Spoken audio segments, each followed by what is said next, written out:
নমস্কার বন্ধুরা,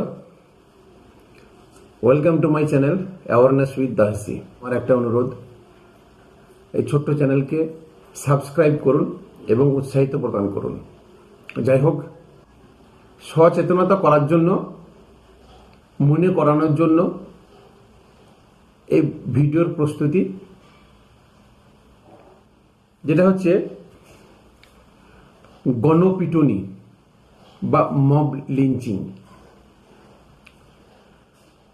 বন্ধুরা, আপনারা প্রতিনিয়ত মেন স্ট্রিম মিডিয়াতে দেখছেন, খবরের চ্যানেলে আমাদের পশ্চিমবঙ্গে কি হারে গণপিটুনি শুরু হয়েছে আর কি হারে মধ্যযুগীয় বর্বরতার নিদর্শন আমরা দেখতে পাচ্ছি। চোপড়ার ঘটনা সভ্য সমাজকে চোখে আঙুল দিয়ে দেখিয়ে দেয় যে আমরা মুখে যতই বলি সভ্যতা যুগে বাস করি বা সভ্য হয়েছি, আদৌ কিন্তু তা নয়। অনেক মানুষ এখনো মধ্যযুগীয় বর্বরতার মধ্য দিয়ে বাস করছে এবং তারা চায় যে একটা এই বর্বরতা প্রথা চালু থাকুক, তালিবানি শাসক বা শাসন চালু থাকুক। তারা নিজেদের কর্তৃত্ব ফলাতে চাইছে, দেশের আইন কানুন প্রশাসনকে বুড়ো আঙুল দেখাচ্ছে।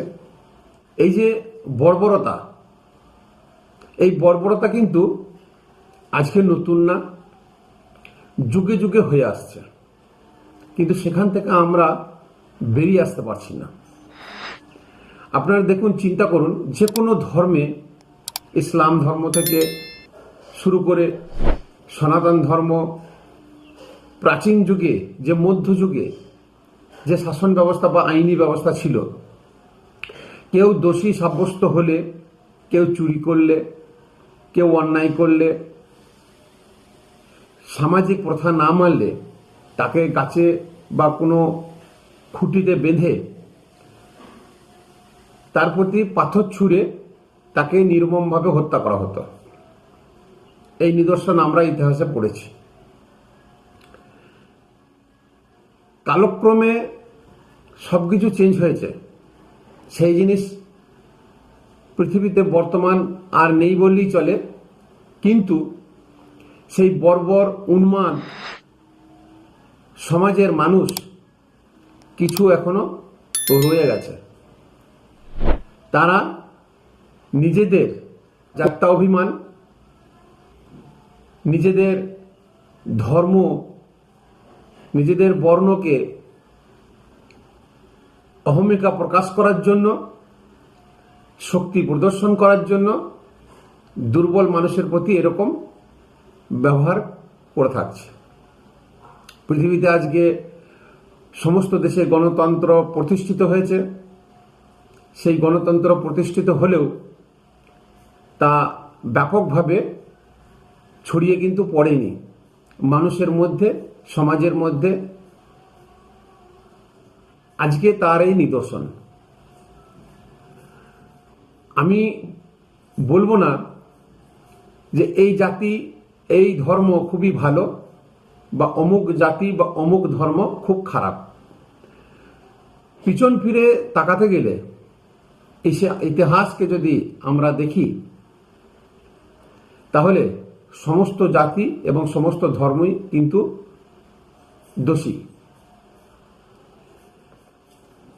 প্রকৃত শিক্ষার আলো অনেক ফ্যামিলিতে, অনেক পরিবারে, অনেক সমাজে কিন্তু পড়েনি। যা এই বর্বরতার নিদর্শন, প্রকৃত শিক্ষা তাদের মধ্যে নেই। নাম সাক্ষী তারা স্কুলে গেছে, নাম সই করতে পারে, এইটুকুই। শিক্ষা দীক্ষার অভাব আছে, প্রচারের অভাব আছে, এবং যাদের সভ্য জগতে নিয়ে আসার কথা, তারা আজকে দিবানিদ্রায় নিমগ্ন। আজকে চিন্তা করুন, গণতন্ত্র প্রতিষ্ঠিত হলেও সারা ভারতবর্ষে কম বেশি প্রায় সমস্ত রাজ্যে আজকে এই ধরনের মানুষের অত্যাচার, যেখানে যার ক্ষমতা বেশি, আমি আগেও বলেছিলাম, যে জায়গায় যে ধর্ম অবলম্বী মানুষের ক্ষমতা বেশি, সে সেখানে বল প্রয়োগ করে বাকি দুর্বল শ্রেণীর মানুষের ওপর অত্যাচার চালায়। আপনারা জানেন 2002 সালে হরিয়ানার এই 5 জন দলিতকে কিভাবে রাস্তার মাঝে পিটিয়ে হত্যা করেছিল জনতা। তারা গরুর মাংস বা গরুর চামড়া উপরে নিয়েছিল প্রকাশ্যে, তার অপরাধে। এরপরেও 2015 সালে খুবই ভয়ঙ্কর ঘটনা ঘটেছিল উত্তরপ্রদেশে, যে মোহাম্মদ আকলাক এবং তার ছেলে দানিশকে জনতা কিভাবে পিটিয়ে মেরেছিল। কি অপরাধ ছিল না, গরুর মাংস গোহত্যা করে সে বিলি করছিল, এটাই তার অপরাধ। আজকে চিন্তা করুন যে গ্রামে গঞ্জে সমস্ত জায়গায় সারা ভারতবর্ষের আইন ব্যবস্থা থাকা সত্ত্বেও, বিচার ব্যবস্থা থাকা সত্ত্বেও, প্রত্যেকটি গ্রামে প্রত্যেকটি অঞ্চলে সালিসি সভা হয়। সেখানে পঞ্চায়েতের সদস্য, গ্রামের মোড়ল মাতব্বরদেরকে নিয়ে কমিটি গঠন করে, এবং তারাই ঠিক করে যে বিচার বিবেচনা করে সেই গ্রামের যারা দোষী সাব্যস্ত হয়। সমস্ত গ্রামে আছে, আমরা দেখেছি, এখনো আছে। সেই রকমই উত্তর দিনাজপুরে সালিসি সভা বসিয়েছিল, এবং আপনারা ভিডিও দেখেছেন, আজকে সোশ্যাল মিডিয়াতে ভাইরাল হয়ে গেছে। ভিডিওটা আমার কাছেও আছে, কিন্তু আমি দেখাতে পারবো না। কিভাবে একজন মহিলাকে আর একজন পুরুষকে একটা দানব, বর্বর, অশিক্ষিত জানোয়ার, এরকম টাইপের 2 পা 2 হাত রূপী মানুষরূপী জানোয়ার কিভাবে পিটিয়ে মারছে, এটা আমাদের সমস্ত পশ্চিমবঙ্গ তথা বাঙালি জাতির লজ্জা। আজকে সারা ভারতবর্ষ, সারা পৃথিবীর লোকে তা দেখল। শুধু তাই নয়, একটা 23 বছরের ছেলেকে জলজ্যান্ত পিটিয়ে মারল, অপরাধ সে নাকি মোবাইল চুরি করেছে। আরেক ভদ্রলোককে পিটিয়ে মেরেছে। তো এই যে প্রতিনিয়ত পিটিয়ে মারা, পশ্চিমবঙ্গে এরকম খুব কম ঘটনা ঘটেছে, বহু আগে ঘটেনি তা নয়, কিন্তু এত বৃহৎভাবে ঘটেনি। এই যে আমরা গণতন্ত্র বলে চিৎকার করি, বাক স্বাধীনতার কথা চিৎকার করি, তো আমার মনে হয় এটা কি অতিরিক্ত স্বাধীনতা দেওয়া হলো না? প্রশাসন আজ কোথায়? এই যে গণপিটুনি, মব লিঞ্চিং, আপনি যাই বলুন, এর দায়ভার কিন্তু সরকার এবং প্রশাসন দুজনকেই নিতে হবে, এবং সঙ্গে সঙ্গে ভারতের বিচার ব্যবস্থাকেও নিতে হবে। আজকে দেখুন, কথায় কথায় বলে যে আইন হাতে নেবেন না। ঠিক আছে, মানুষ আইন হাতে নেবে না, কিন্তু আইনকে তো আইনের মতন কাজ করতে হবে। আজকে বিগত 10 বছর ধরে শুধু তদন্তই চলছে, সিবিআই, ইডি, প্রকৃত যারা মানে দোষী, সেই দোষী ধরতে পারছে না। যে সমস্ত পরিবার টাকা পয়সা দিয়ে চাকরি পেয়েছিল তারা পথে বসে আছে।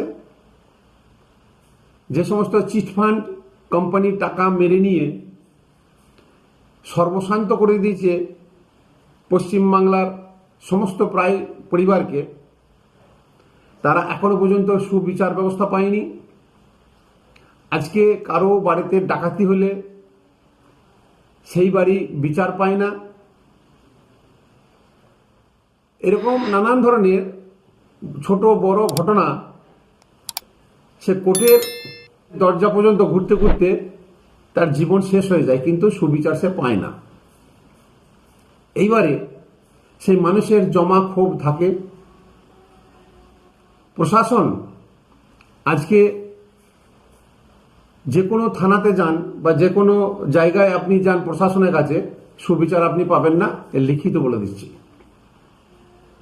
পরিষ্কার তারা থানা কর্তৃপক্ষ বলে দেন যে অমুক দাদার কাছে চলে যান, বর্তমান রুলিং পার্টি দাদা, উনি ব্যবস্থা করে দেবেন। যেমন আমরা জানি সন্দেশখালী শাহজাহানি ছিল শেষ কথা, এরকম প্রায় সমস্ত জায়গাতে রুলিং পার্টির নেতা নেত্রীরাই শেষ কথা। তাহলে সেই রুলিং পার্টির নেতা নেতৃত্বের দ্বারাই যদি অত্যাচারিত হয়, তাহলে যাবে কার কাছে? এই একটা দুর্বলতা বা এই একটা হচ্ছে কাপুরুষতার উদাহরণ। আর আইন যেখানে বিচার ব্যবস্থা পাওয়ার জন্য মানুষ যাচ্ছে, ঠিক আছে, হাতে নিল না, সেই বিচার ব্যবস্থা সে তো পাচ্ছে না। তাহলে আইন যদি শুয়ে থাকে বা পড়ে থাকে, মানুষ তো হাতে তুলে নেবেই। তাহলে এটা আইনের দুর্বলতা, প্রশাসনের দুর্বলতা। শুধু মুখে আমি বলে দেব যে হাতে নেবেন না, আচ্ছা যে শক্তিশালী সে দুর্বলের প্রতি অন্যায় করে যাচ্ছে, অত্যাচার করে যাচ্ছে, তার কোনো বিচার হবে না, তাহলে কি হতে পারে? এই ধরনের মব লিঞ্চিং হতেই পারে। আজকে পশ্চিমবাংলায় 2-3টে হয়েছে, কালকে হয়তো ভবিষ্যতে জায়গায় জায়গায় হবে। তাহলে প্রশাসন ঘুমোচ্ছে। আজকে প্রশাসন যে বলছি, আজকে দেখুন পুলিশ প্রশাসনে কি ধরনের মানুষ ভর্তি হয়ে আছে। ধ্বজভঙ্গ, শাহজাহানকে ধরে নিয়ে গিয়ে না, আদর করে ডেকে নিয়ে যাচ্ছে শাহজাহানের মতন যাচ্ছে, পুলিশ পেয়াদাদের মতন যাচ্ছে পিছনে পিছনে। আজকে সোশ্যাল মিডিয়াতে ভাইরাল হওয়াতে, জানাজানি হওয়াতে, যে চোপড়ার ঘটনা বা উত্তর দিনাজপুরে যে মব লিঞ্চিং হলো, যে জানোয়ারটা মেরেছে নামি জেসিবি, মানে ও যেখানেই যায় জেসিবির মতো সব সাফা করে দেয়, দানবের মতন চেহারা। আর পুলিশ রুগ্ন শরীর, রোগা ধোকা টিপি যক্ষা লাগা শরীর, এরকম পুলিশ পিছনে পিছনে যাচ্ছে। তাহলে প্রশাসনের যদি এরকম ছেলে ভর্তি নেয় পুলিশে, আজকে দেখবেন সিভিক ভলেন্টিয়ার প্রচুর হয়েছে, যে কড়ি আঙুলে করে ঠেলে দিলে উল্টে পড়ে যাবে, হাওয়া দিলে উল্টে পড়ে যাবে, উড়িয়ে নিয়ে চলে যাবে, এরকম শরীর। তাহলে ওই জেসিবি শাহজাহানের মতন ছেলেরা বা লোকেরা তো ফু দিয়ে উড়িয়ে দেবে। এটা তো ভাবা দরকার, কারণ এগুলো জেনে বুঝে প্রশাসন বা রাজনৈতিক নেতা নেত্রীরা করে থাকে। যে প্রশাসন আসে সে জানে যে আজকে পুলিশ প্রশাসন যদি আমি মজবুত করি, তাহলে আমাদের কোনো দাম থাকবে না, আমাদের কাছে পাবলিক আসবে না। আমরা চাই সবসময় আমাদের কাছে দাদা দাদা দিদি দিদি করে যেন আসে, তেল লাগায়। এই যে মব লিঞ্চিং হওয়াটা খুব যে ভালো তা নয়, খুব খারাপ না, ভালোই না। আজকে মানুষ ব্যতিব্যস্ত। এই মব লিঞ্চিং বা গণপিটুনি কেন হচ্ছে? এই তার দায়ভার কিন্তু সবার আগে আমি রাজনৈতিক নেতা নেত্রীদেরকে দেব। প্রথম কথা হচ্ছে রাজনৈতিক নেতা নেত্রীদের এরা দোষী। দ্বিতীয়, বিভিন্ন ধর্মের, বিশেষ করে বিভিন্ন ধর্মের বলা যাবে না, হিন্দু এবং মুসলিম এই দুটি ধর্মেই এখন ভারতবর্ষে মেন স্ট্রিমে খাচ্ছে। মুসলিম ধর্ম প্রচারক যাজকরা, মৌলানা, মৌলবী, মুমিন যাই বলুন, এরা দোষী। আবার হিন্দু ধর্ম প্রচারক, আচার্য, পূজনীয় ধর্মাচার্য যে সমস্ত গুরুজিরা আছেন এনারাও দোষী। তার কারণ মুসলিম ধর্ম চাইছে আমি সারা ভারতবর্ষ রাজ করব, যেন তেন প্রকারে প্রচার করব, মুসলিম ধর্মটাকে আরো বাড়াবো, এবং ওরা যে সমস্ত বক্তব্য রাখে ধর্ম মহাসভায়, ওদের যে সমস্ত জলসা মিলাদ যা হয় সেইগুলোতে আমি দেখেছি, আমি ভিডিও দেখি, ভিডিওগুলো শুনি, এই মৌলানারা যত না ইসলাম ধর্ম নিয়ে প্রচার করে তার 75% সময় হিন্দু ধর্ম নিয়ে আলোচনা করে। নোংরা আলোচনা, হিন্দু ধর্মকে ছোট করে দেখায়, হিন্দু ধর্মের মানুষরা কত নীচ, হিন্দুদের দেবতা কত খারাপ, হিন্দুদের সমস্ত কিছুই খারাপ, পৃথিবীতে ইসলামই শ্রেষ্ঠ, এই যে মনের মধ্যে ঢুকিয়ে দেওয়া যত ইসলাম ধর্মাবলম্বী আছে সেই সমস্ত মানুষদের মধ্যে, মানে সেই মানুষদেরকে হিন্দুদের প্রতি একটা ঘৃণার বিদ্বেষের পরিবেশ সৃষ্টি করে। এটা দোষী। বেশ তো হিন্দু মুসলমান মিলেমিশে আমরা ছিলাম বা থাকি, আপনি এসে একটা বিষ ঢুকিয়ে দিয়ে চলে গেলেন প্রত্যেকটি মুসলমান সম্প্রদায়ের মধ্যে। তেমনি হিন্দু যাজক যারা আছেন, যারা ইন্টারনেট যুগে বাবা, কথাবাচক, প্রবচন দিয়ে বেড়াচ্ছেন, তারা টাকা রোজগার করছেন, করুন, কিন্তু হিন্দু সম্পর্কে, হিন্দু ধর্মের সম্পর্কে যথেষ্ট ওয়াকিবহাল নয়। তারা হিন্দু ধর্ম যত না প্রচার করছেন, বিদ্বেষমূলক কথাবার্তা বেশি প্রচার করেন। গরু মা, গৌ মাতা,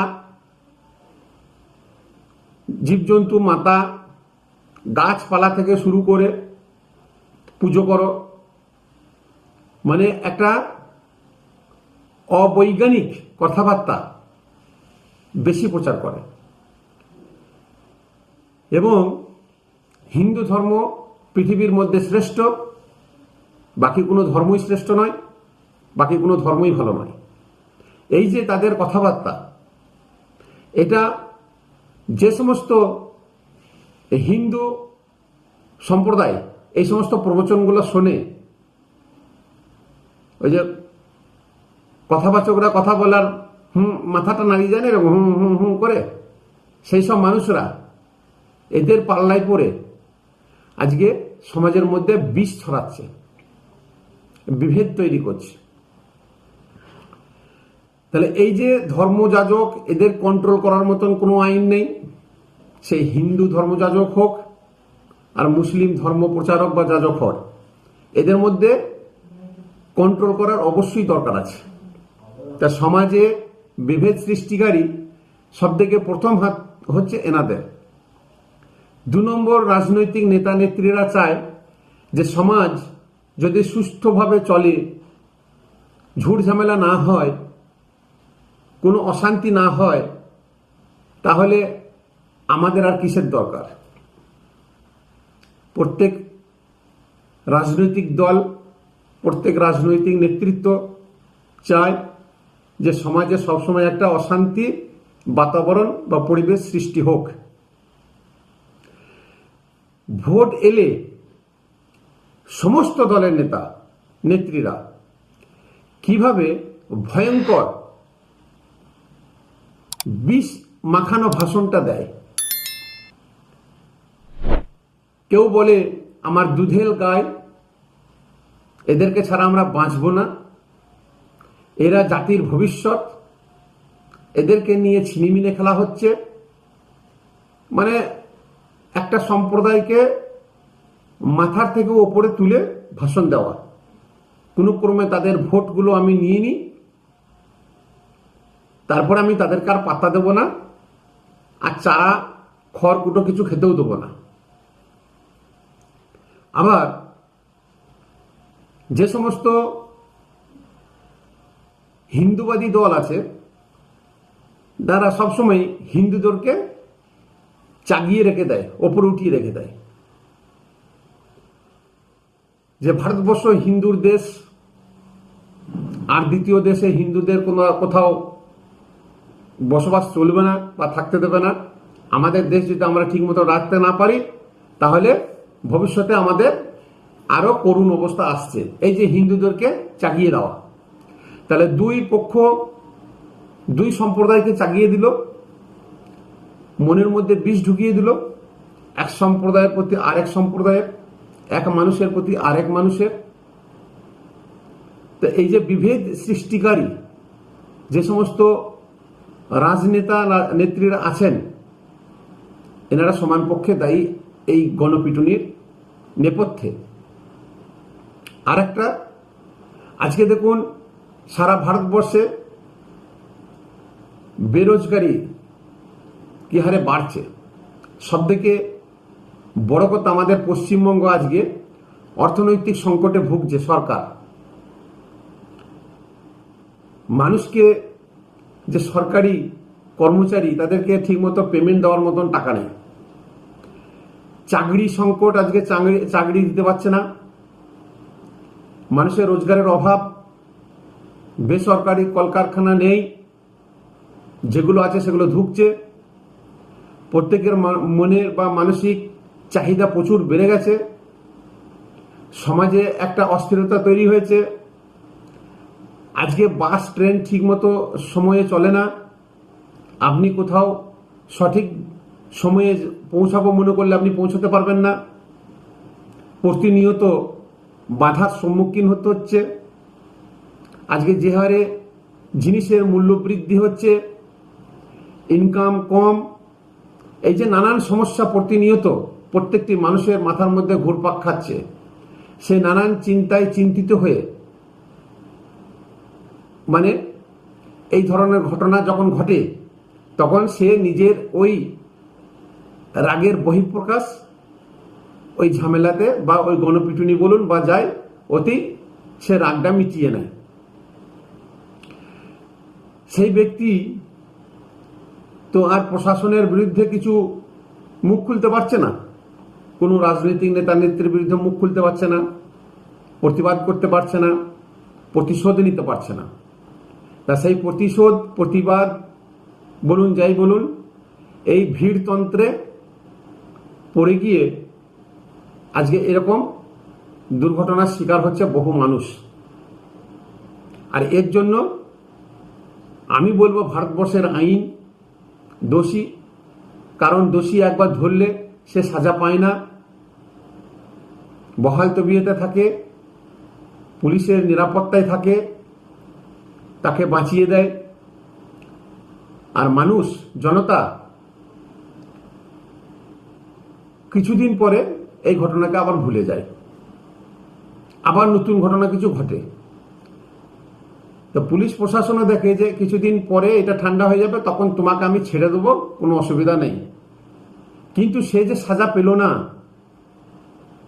আইনের ফাঁক দেশে বেরিয়ে চলে এলো, আবার কিন্তু সে তাণ্ডব করবে। আর এইভাবেই কিন্তু ঘটে আসছে প্রতিনিয়ত।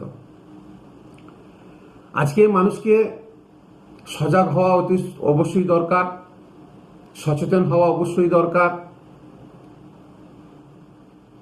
আর এই জেসিবি, বুলডোজার, যে যতই পলোয়ান হোক না কেন, এদের বিরুদ্ধে প্রত্যেকটি মানুষকে আওয়াজ তোলা দরকার আছে। তা না হলে দুর্বল দুর্বলই থেকে যাবে, আর সেই মধ্যযুগীয় বর্বরতা কিন্তু আরো প্রসারিত হবে, আরো ক্ষমতাবান হবে। যাই হোক, ভিডিওটা ভালো লাগলে অবশ্যই লাইক শেয়ার করবেন, সাবস্ক্রাইব করবেন। নমস্কার।